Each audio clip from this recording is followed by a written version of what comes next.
haddaad wadaad kitaaba soo akhrisay tahay waxaad u baahantahay waane iyo wacdi inaad dhegaysato. haddaad oday tahay waxaad u baahantahay waane iyo wacdi inaad dhegaysato. haddaad dhallinyaro tahay waxaad u baahantahay waane iyo wacdi inaad dhegaysato. waayo qofka insaanka la yidhaahdo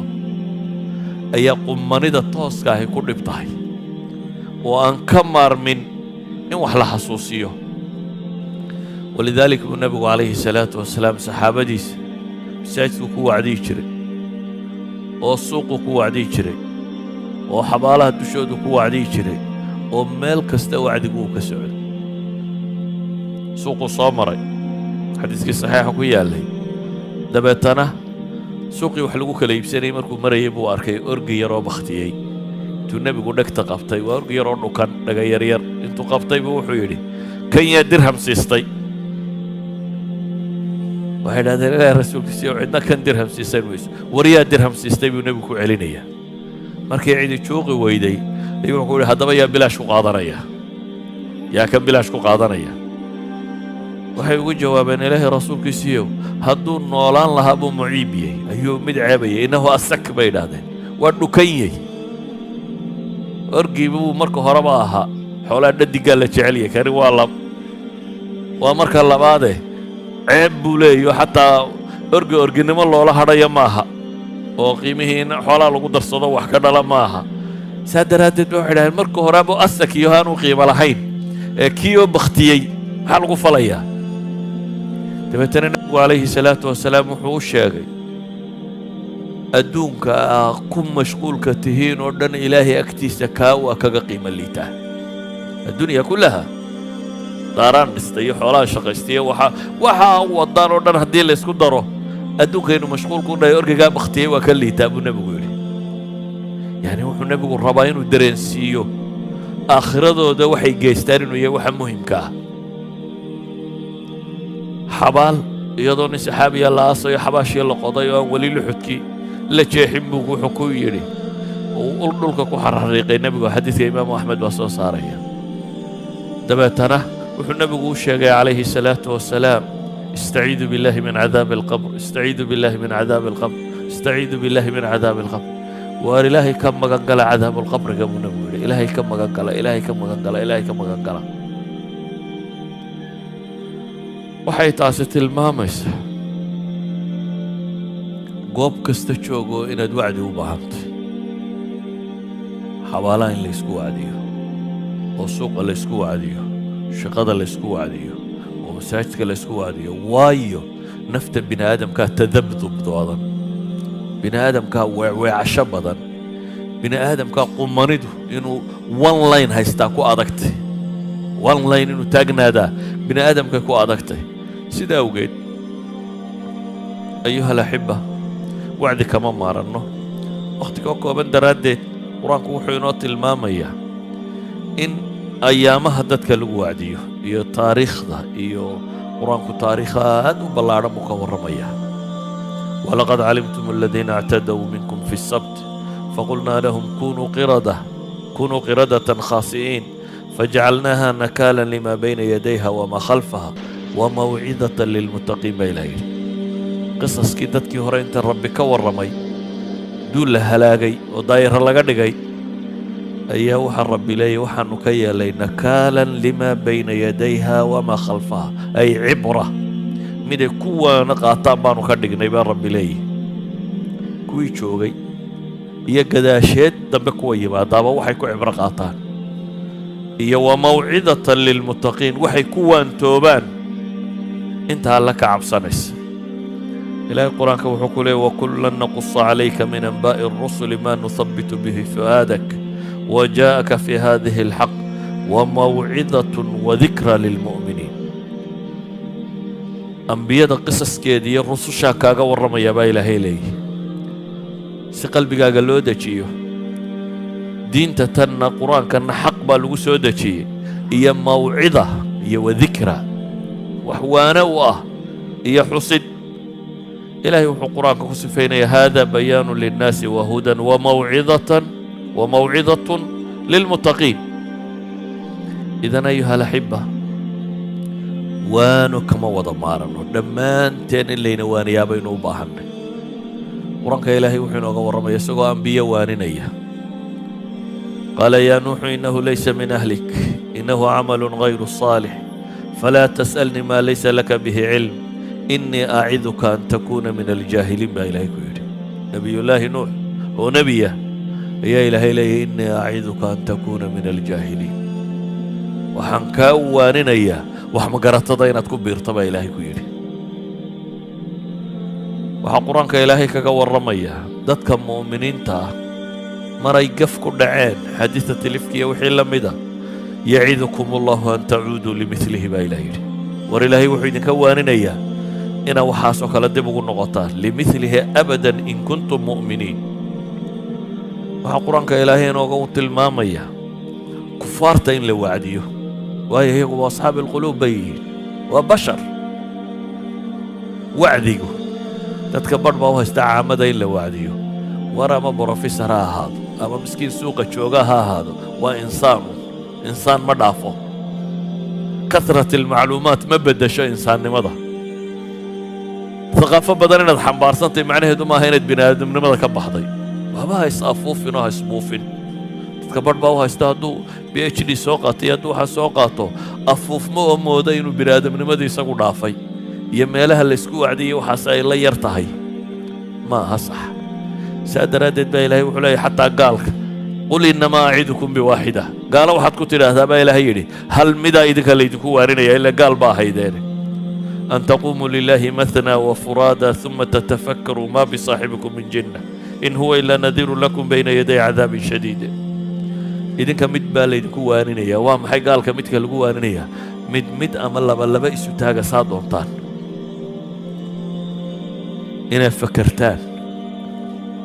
waa ka fakartaan risaalada iyo rususha iyo ambiyadana la soo diray maa bisaaxibikum min jinna dee nebi iyo nin waalane miyay isu egyihiin nebi iyo nin waalane ninka waalane waa nimaan xikmad ku hadlayn waa nimaan wax saxa sheegayn waa nin arrinkiisu qasan yahay nebina waa acqalu nnaas waxay dhahdaan qofka nebinimada sheegtaa laba mid unbuu noqdaa imaa akdabu alkaadibiin inuu yahay iyo inuu yahay asdaqu saadiqiin hadduu dhab yahay dee waa ku run sheega kii u run sheega badnaa hadduu been yahayna waa maxay ku been sheega kii u been badnaa buu noqonayaa labadaa qof adiga miya iskaga kaa qaldamaya qofka dadka u beenta badan leh iyo qofka dadka u runta badan leh miya iskaga kaa qaldamaya hawmani imise miinis ama sababood baa jiro bini aadamka loo taskareeyo inuu run kuu sheegayo iyo inuu been sheegayo innagu dadka caadigaa baynu kala naqaanaa ninka beenaalaha iyo maxay ninka runsheegaa markaad muddo la dhaqanto midna baa kaa qarsoomaya markaa nebi kaama qarsoomayo ilaahay qur-aanka wuxuu inoogu tilmaamayaa gaalkaa u baahan in la waaniyo ilmaha carruurtaa u baahan baa ilaahay leeyahy وإذ قال لقمان لابنه وهو يعظه يا بني لا تشرك بالله إن الشرك لظلم عظيم إلهي قرآنك وحكاك ورمي أن الله يدعى لقمان الحكيم وحكمة ربي السيئي حكمة ديسي وحلين وقصوا النقليين نقول الله ينو شاقي انت مبكم إذا حكمة ديسي نقن كي وكل نقم المهيسة أي حكمة ربي نقينو سوقوري لقمان المهيسة وانين يبالي يدعو كله ويل يرهيجيو يا بني تصغير ويل يرو لا تشرك بالله إلهي هو شريك يالين إلهي وحق الله مانين وايو إن الشرك لظلم عظيم شرك هو ظلم وين إذن قال بالوانية وعرور بالوانية ودمر بالوانية واللاتي تخافون نشوزهن فاعظوهن بإلهي كبدي من كذا كم دحتاجتا وروانية با إلهي سبحانه وتعالى قال دايا منافق بالوانية أولئك الذين يعلم الله ما في قلوبهم فأعرض عنهم وعظهم وقل لهم في أنفسهم قولا بليغا با إلهي منافقين إلهي كورمي أي ربي وحولي نفاق وذاك جيسو وواني وواحد كنت هذا ورحال ديرو لفهو دا قاده مجرم كان لوانيه جانجا يا مجرمك هشورن وكان هو جانجا محو محمري وروا بني ادم مهما فعل وفعل بني ادم لماذا كما بحين انسان وعد كما مارمو sida daraaddeed baa ilaahay wuxuu tilmaamayaa waid qaalat ummatun minhum lima taciduuna qawman ilaahu muhlikuhum aw mucadibuhum cadaaban shadiida qaluu macdiratan ilaa rabbikum walacallahum yattaquun qola asxaabu sabtigii markay saddex qaybood u qaybsameen qaar dembigay ku dhaceen qaarna way waaninayeen qaarna way iskaga aamuseen kuwii aan waxbana waanin dembigana ku dhicin baa kuwii kale la hadlay waxay dhaheen lima taciduuna qawman ilaahu muhliku waar duul alla halaagaya maxaa ka waaninaysaan dabeetana waxay dhahdeen waxaanu u waaninaynaa laba sababoodba annagu inaannu badbaadno daraaddeed oo aan aakhira noloo qabsanin dadkan wax ma u sheegteen kuwa dhaforrada xirta iyo kuwa khamrada cabba iyo kuwa suuqa ku jira xilkayna saaran waa inaynu wax u sheegno isagoo ama ha aqbalo ama ha diida isagay u taallaa laakiin innaga xilkayna saarani waa maxay waa inaynu waaninno waanadaynu waaninayno innaguna waa ku badbaadaynaa walacallahum yattaquun iyana la arkee inay alla ka cabsadaan imisaad aragtay culammadan tabliiqa ah oo intay boob galeen dad ka soo kaxeeyey imisaa aragteen mid khamrigiisii wata soo qabtay yani waa bashar mahmaa facal wa facal waa bashar basharna waana kama maarmo ilaahay qur-aanka wuxuu inoogu warramayaa waanadu inay ka mid tahay asaaliibta diinta loo faafiyo idcuu ilaa sabiili rabbik bilxikma waalmawcidati alxasana wajaadilhum bilatii hiya axsan ina rabbaka huwa aclamu biman dalla can sabiilih wa huwa aclamu bilmuhtadiin dadka ilaahay ugu yeedh baa la yidhi nebiga calayhi salaatu wasalaam mawcida xasanana dadkaad ilaahay ugu yeedhayso xikmad kula hadal waa macquulaad shay caqliga gelaya waxaad kaloo kula hadashaa baa la yidhi waano wanaagsanna u sheeg hadday dood noqotona doodaan xagxagasho lahayn dood fiican kula dood baa ilaahay leeyahy subxaana wa tacaala ilaahay baa og baa markaa laynagu yidhi biman dalla can sabiilih wahuwa aclamu biman ihtada dadka inta hanuunaysa iyo inta lumaysa ilaahay baa og adigu shaqo kuma lihid adiga waxa ku saaran baa nebiga la leeyahy calayhi salaatu wasalaam dadka inaad u sheegto qur-aanku wuxuu inoo sheegay qaar ambiya wacdido wacdigii diiday oo leh sawaa'un calaynaa wacadta am lam takun min alwaacidiin waa iskaga kaaya mid inaadna wacdida iyo inaadna wacdin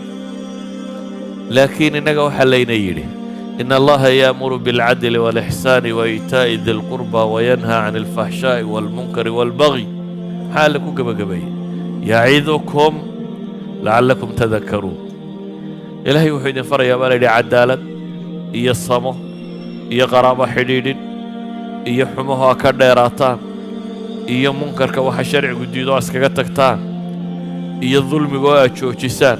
war rabbi waa idin waaninayaa baa ilaahay leeyahy yacidukum lacallakum tadakkaruun waa khudbad jimco kasta inta badan aayadda aynu maqalno ilaahay wuxuu leeyahy rab baa idin waaninaya waxaana laydin waaninayaa lacallakum tadakkaruun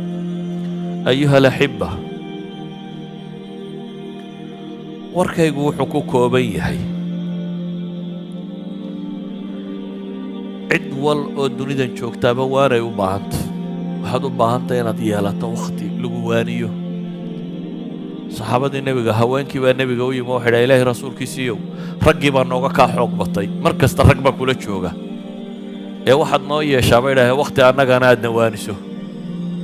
dabeetana nebigu calayhi salaatu wasalaam wuxuu u sameeyey maalin gaaroo iyagana waaniyo maalin gaaruu la kulmay oo iyagana waaniyey waa xadiidkii uu u tilmaamayey tii 3 ilmood ay ka dhintaan ee sabirtay in aakhiro xijaab naareed alla uga dhigayo qof dumara istaagto waxay tidhi ilaahay rasuulkiisiiyow tii labana ku dar wasnayni markay ku celcelisay ayuu nebiguna dhow goor ugu celiyey wasnayni nebiguna yidhi calayhi salaatu wasalaam sidaa ogeed waana kama maarantid waana marnaba kama maarantid